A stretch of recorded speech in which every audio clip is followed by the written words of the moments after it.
Có lẽ bạn đã từng đọc hay nghe qua cuốn tiểu thuyết nổi tiếng Cuộc du hành vào lòng đất của nhà văn Jules Verne.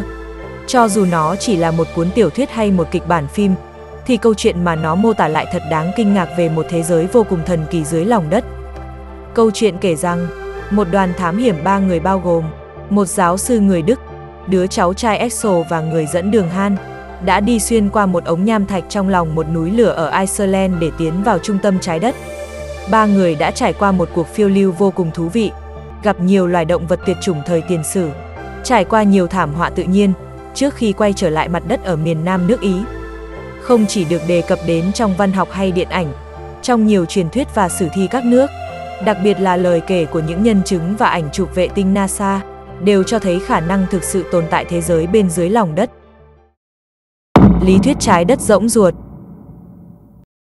Ý tưởng về một thế giới dưới lòng đất gắn liền với khái niệm trái đất rỗng được đưa ra lần đầu tiên bởi nhà thiên văn học người Anh Edmund Halley vào năm 1692.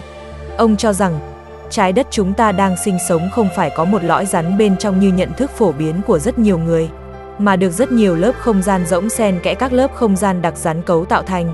Các lớp không gian rỗng này kỳ thực chính là một môi trường tương tự bề mặt trái đất. Ở đó có cây cối tốt tươi và bầu không khí ấm áp dễ chịu. Nó chứa một số nền văn minh tiến bộ hơn về mặt tinh thần và công nghệ so với các sinh vật sống trên bề mặt trái đất. Một nhà khoa học ủng hộ thuyết trái đất rỗng khác là Leonhard Euler, một thiên tài toán học vào thế kỷ 18. Ông lập luận rằng, ngoài việc bị rỗng, trái đất còn có 2 hố lớn tương ứng ở 2 đầu cực, cũng chính là hình ảnh của một trong 2 hố lớn khổng lồ đã được NASA công bố.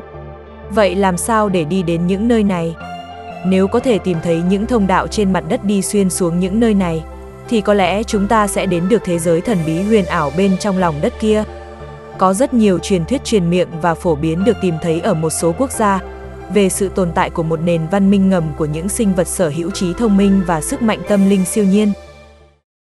Nền văn minh Agartha. Agartha được cho là một vương quốc dưới lòng đất nằm bên dưới lục địa châu Á và liên kết với tất cả các lục địa khác trên thế giới bằng một mạng lưới đường hầm rộng lớn. Những đường hầm này được tạo thành một phần bởi tự nhiên và một phần bởi người dân Agartha. Một trong những điểm hấp dẫn về mạng lưới các lối đi ngầm này là có nhiều lối vào vương quốc Agartha từ bề mặt trái đất, bao gồm hang động Mammoth ở Kentucky, căn cứ của kim tự tháp Giza, Manaus ở Brazil, Bắc Cực và Nam Cực. Vị trí chính xác của những lối đi ngầm này được coi là những bí mật được bảo vệ cẩn thận. Thế giới dưới lòng đất này có vô số hang động, đường hầm và những thông đạo dài quanh co kết nối. Ở đó là một bảo tàng khổng lồ ẩn chứa vô tận những bí ẩn của nhân loại thời viễn cổ. Trên thực tế, nhiều tín đồ của thuyết trái đất rỗng tin rằng UFO không phải là ngoài trái đất, mà thay vào đó, chúng được sản xuất bởi những sinh vật nằm ở bên trong trái đất. Agartha được coi là xã hội nổi bật nhất của trái đất ngầm và cư trú trong lõi trái đất. Thành phố thủ đô của Agartha được gọi là Shambhala và thường được miêu tả trong một số nền văn hóa cổ đại như một thiên đường thần thoại. Một số truyền thuyết cổ xưa coi Shambhala được kết nối với vườn địa đàng nguyên thủy. Người Tây Tạng tin rằng Shambhala là một trung tâm kiến thức và giác ngộ cổ xưa, và cư dân của Shambhala sở hữu công nghệ khoa học tiên tiến, vượt qua những gì hiện đang được biết đến bởi những người sống trên bề mặt hành tinh. Một số truyền thuyết cho rằng công nghệ bị mất của Atlantis có mặt trong thế giới ngầm bí ẩn này. Trong khi đó một số người khác lại cho rằng người Maya thực sự di chuyển tới nền văn minh ngầm này. Đây là một lý thuyết được đưa ra để giải thích cho sự mất tích bí ẩn của họ. Tác giả Brad Steiger đã viết một bài báo có tựa đề Trái đất rỗng, thần thoại hay hiện thực. Trong đó ông đã chia sẻ một truyền thuyết nổi tiếng liên quan đến những người cổ đại Âu An, một chủng tộc vượn nhân cổ xưa sống trên bề mặt trái đất hàng triệu năm trước, nhưng sau đó di chuyển xuống dưới lòng đất. Ông tuyên bố rằng, chủng tộc Âu An là những người tiến bộ vượt bật về mặt khoa học, họ rất thông minh cũng như sống cực kỳ lâu đời. Người ta tin rằng, chủng tộc này đã sinh sống ở Agartha, và nói chung họ vẫn tách rời khỏi các vấn đề của cư dân bề mặt. Nhưng theo Steiger, họ sẽ xuất hiện mọi lúc để đưa ra những lời đóng góp mang tính xây dựng cho nhân loại. Nhà giả kim, nhà tâm linh học và nhà triết học người Pháp thế kỷ 19, Alexander Saint-Yves, là người dành nhiều thời gian để tìm hiểu về thế giới ngầm của những sinh vật siêu đẳng này. Và ông thậm chí còn tuyên bố đã nhận được sự liên lạc bằng thần giao cách cảm từ một số cư dân ở Agartha. Saint Yves cũng gọi cư dân dưới lòng đất của Agatha là những bậc thầy thăng thiên, một cách gọi để nêu bật sự vượt trội về tâm linh của họ. Triết học Phật giáo cổ đại cũng đề cập đến Agatha, cho rằng xã hội này bắt nguồn khi một vị thánh dẫn dắt một bộ lạc vào hang động của thế giới ngầm. Những thực thể siêu việt này thỉnh thoảng xuất hiện để đánh giá sự tiến bộ của loài người. Thần thoại Phật giáo cũng cho rằng, những xã hội này thực sự chứa hàng triệu cư dân trong một thành phố ngầm dưới lòng đất. Người ta cũng tin rằng, Đạt Lai Lạt Ma của Tây Tạng là đại diện trên mặt đất của thế giới ngầm này, và ông nhận được thông điệp của mình thông qua các điểm lưới kết nối hành tinh giữa Agatha với Tây Tạng.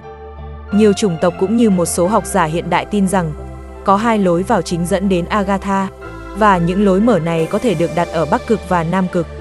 Bằng chứng là trong những năm gần đây, nhiều ảnh chụp vệ tinh từ không gian của NASA cho thấy rõ nhiều hố sâu hoặc lỗ tròn bí ẩn tại hai vùng cực. Rất có thể đây là lối vào các thế giới dưới lòng đất. Những cuộc chạm trán có thật. Tháng 3 năm 1942, khi nhà khảo cổ học David Ram trở về sau chuyến công tác ở bang Chiapas thuộc Mexico, thì được Tổng thống Mỹ Roosevelt ngay lập tức triệu tập. Vợ chồng ông Ram nói với Tổng thống rằng, họ đã gặp gỡ những người Aga với ba màu da, xanh, trắng và đỏ. Họ là những người canh giữ lối vào thế giới trong lòng đất Agatha. Vợ chồng ông Ram nhớ lại, khi băng qua vùng rừng ở Chiapas, họ đã bắt gặp những người Aga da xanh canh giữ ở lối vào. Những người Aga này đứng chặn ở cửa, bao vây đoàn khảo cổ, và nghiêm nghị yêu cầu họ lập tức rời khỏi đó. Trong chiến tranh thế giới lần thứ hai, một người lính Mỹ tên là Herbert đã bị lạc khỏi đồng đội của mình, và bị bỏ lại trong vùng rừng ở Myanmar. Một ngày nọ, anh vô tình phát hiện được một cửa hang, nhưng bị một tảng đá lớn che lấp. Tò mò và hiếu kỳ, Herbert đi vào bên trong, thì phát hiện ra cả một thế giới rộng lớn, có nguồn chiếu sáng giống như ban ngày. Càng đi sâu vào trong, anh càng tròn mắt kinh ngạc, khi nhìn thấy một thành phố vô cùng to lớn tráng lệ. Khi đang ngây người đứng nhìn thì anh bị phát hiện. Cư dân ở đây đã bắt và giam giữ anh. Phải đến 4 năm sau, anh mới tìm được cơ hội thoát khỏi chốn này, và hé lộ bí ẩn của nó cho thế giới ngoài kia.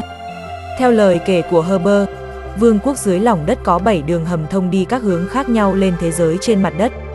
Đô đốc Hải quân Mỹ Richard Byrd đã may mắn có được một cuộc kỳ ngộ với con người đến từ nền văn minh dưới lòng đất. Trong cuốn nhật ký của mình, Richard cho biết, năm 1947, ông dẫn đầu một đoàn thám hiểm đi sâu vào trong lòng đất thông qua một lối vào ở Bắc Cực. Tại đây, ông đã có một phen choáng ngợp. Những cảnh tượng đập vào mắt khiến ông kinh ngạc. Các thung lũng phủ đầy cây cối xanh tươi rậm rạp. Trong lòng thung lũng còn có các khe suối nhỏ với dòng nước róc rách chảy qua. Richard còn phát hiện một khu căn cứ để đĩa bay với quy mô lớn, và những loài động thực vật đã bị tuyệt chủng trên mặt đất. Những người bí ẩn nói với ông rằng, thế giới dưới lòng đất này có tên gọi là Arian. Họ có trình độ công nghệ vô cùng cao, vượt rất xa con người trên mặt đất. Họ vốn không có ý định tiếp xúc với thế giới bên ngoài, nhưng từ khi Mỹ thả 2 quả bom nguyên tử xuống 2 thành phố ở Nhật Bản trong Thế chiến II, họ nhận ra thứ vũ khí con người đang nắm giữ rất có thể sẽ hủy diệt toàn bộ thế giới mặt đất, đồng thời liên lụy đến thế giới trong lòng đất của họ. Họ bèn điều các vệ tinh nhân tạo đến lãnh thổ của những cường quốc sở hữu loại vũ khí hủy diệt này để can thiệp, nhưng không đạt được kết quả như ý. Những vệ tinh này còn bị máy bay chiến đấu truy kích.